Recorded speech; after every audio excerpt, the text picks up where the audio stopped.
কতদিন পার হলে আমাদের বোনের সাথে যে এই অন্যায়টি করেছে তাকে আসলে আমরা বিচারের আওতায় আনতে পারবো।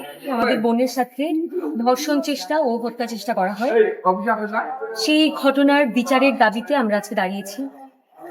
এবং সেই বিচার চাইতে গিয়ে আমরা যখন প্রশাসনের কাছে যাই, প্রশাসন আমাদেরকে সুষ্ঠু কোনো উত্তর দিতে পারে না যে এই ঘটনার দায় এবং ব্যর্থতার দায় আসলে প্রশাসন কিভাবে নেবে বা প্রশাসনের কে নেবে, কোন বডি নেবে।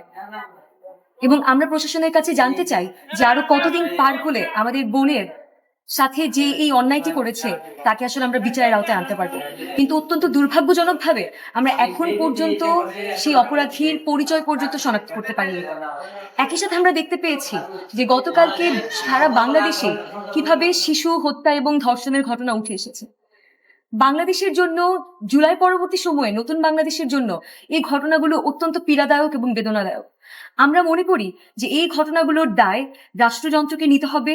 আমাদের যে আইন ব্যবস্থা রয়েছে, বিচার ব্যবস্থা রয়েছে, তাদেরকে এই ঘটনাগুলোর দায় নিতে হবে। এবং আমাদের বোন, আমাদের যে শিশুগুলোর সাথে এই ধর্ষণের মতো নেক্কারজনক ঘটনা ঘটে, তাদের প্রতি যেন সুষ্ঠু বিচার আমরা দিতে পারি, সেটার জন্য যেন আমাদের রাষ্ট্র, আমাদের সরকার এবং আমাদের আইন এবং বিচার ব্যবস্থা যেন সর্বোচ্চ চেষ্টাটুকু করে, সেই প্রত্যাশা থেকে আমরা আজকে এই মানববন্ধনটি করেছি।